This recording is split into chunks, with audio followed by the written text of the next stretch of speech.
Hey, Pala chess players and anyone else who happens to be checking this lesson out, the coolest chess game ever. I'm in the process of trying to figure out how to do a real chess video like all that fancy stuff you see online. And if anybody has any good suggestions for me, please pass them along. One of my challenges is I tend to use an iPad or my MacBook. And some of the stuff I've seen really does better with Windows-based systems. But anyway, let's get into it. We won't talk platforms just yet. Let's see how this works. And in this game, Lasker versus George Alan Thomas, who was a three-time British champion. And Lasker starts with d4, and Thomas opens up with e6.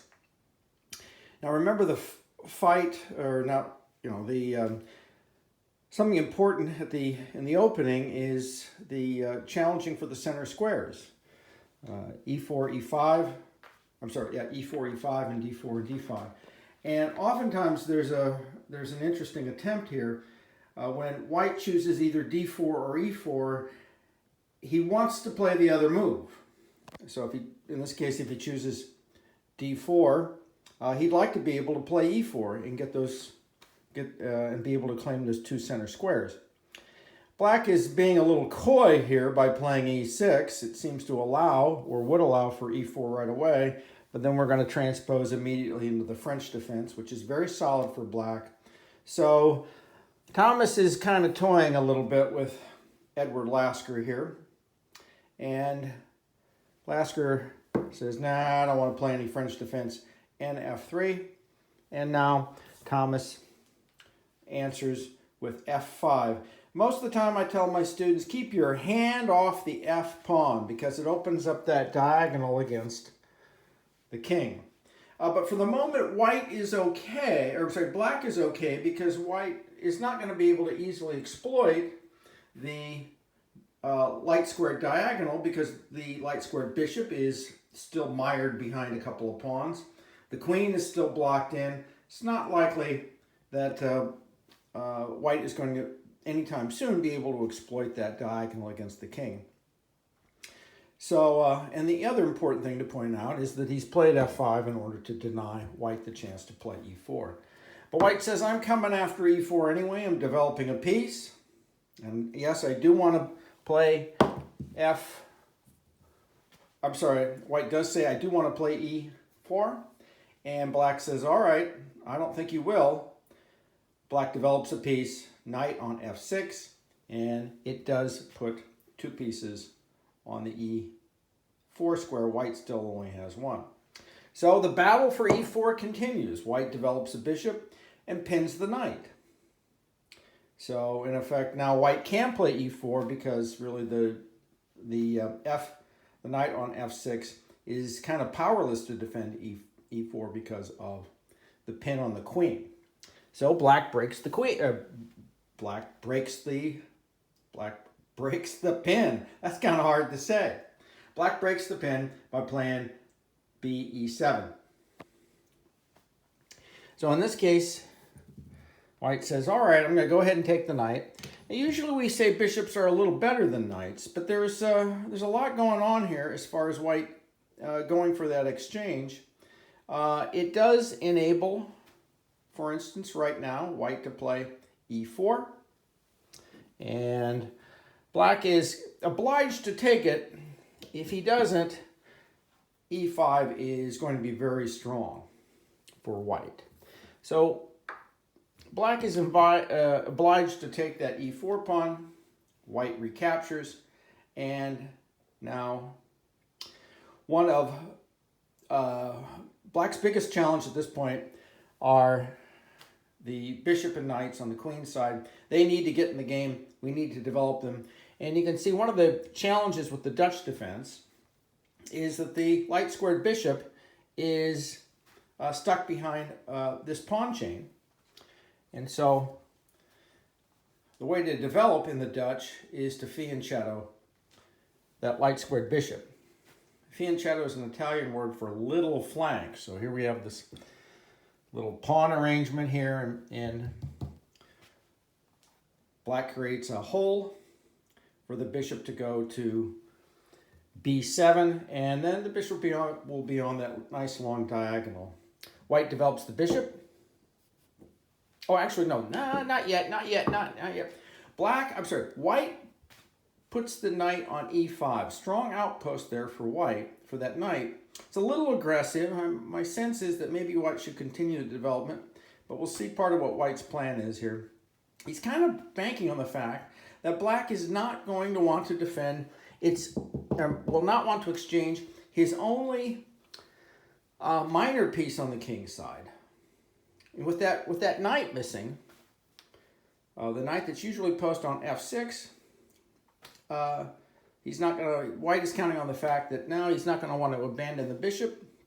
He'll want to keep that bishop for defensive purposes. So now black fianchettos. The knight is hanging. White develops his bishop to d3 and also defends. Black castles. Seems to be a wise move. Let's get the king into some sort of safety. And now you might think, well, White's gonna castle, right? That's how White should continue his development. No, the queen goes to h5. And this also shows something of perhaps the wisdom or the plan behind exchanging that knight, or exchanging the bishop for the knight on f6. Usually that f6 knight would be covering the h5 square. The queen couldn't post there. But now, with the knight no longer on f6, the queen can plant itself on h5. It's certainly an aggressive move. It's a strong move. And it also threatens knight takes f6 now. And then the queen will have a mate on h7. So black needs to define a defense for the knight on e4 to take f6. And I think the analysis suggests that probably what black should do in this case is go ahead and take that knight. But black comes up with what appears initially to be a fairly credible defense. QE7. The queen comes to the aid of the king by supporting the 7th rank. You know, that rank just in front of the king. And if knight takes bishop check, and then the g-pawn recaptures, the queen defends on h7. Seems to be a credible defense for the time being. But here we go. Queen takes h7 check. What? Did White just accidentally lose a queen?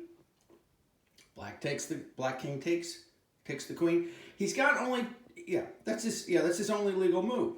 And now knight on e4 takes the bishop on f6. Double discovered check. And the black king only has 2 moves here.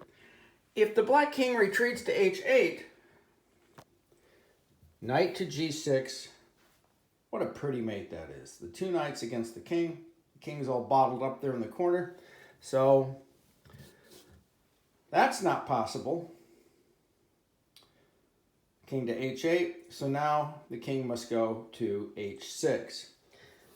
The knight on e5 goes to g4 check. And notice now we were going to have 3 minor pieces working against that king. Notice that open diagonal of the bishop, the coordination of the knights. They cover an awful lot of squares. And for the rest of the game, you're going to see that black's moves are all forced. King to g5, excuse me. h4 check. We get a pawn in the game. Look at all the squares. He can't retreat. He can't retreat to h6. He cannot retreat to g6. He can't move over to f5. He can't capture either knight. All he's got is king to f4. Not surprisingly, g3 check. Notice all 3 of these squares on the e-file, they're all covered.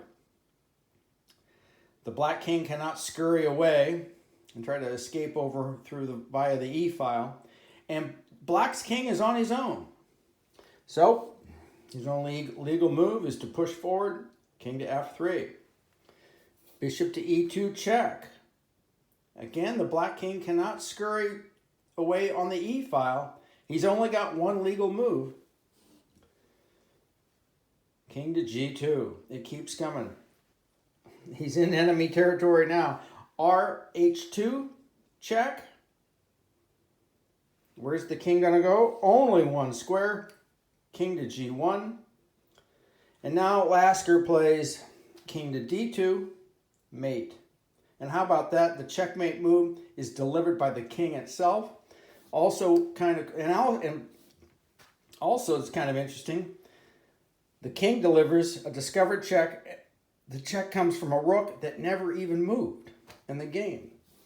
One more kind of interesting thing. White could have also developed or could have presented a checkmate by a castling. What an amazing game.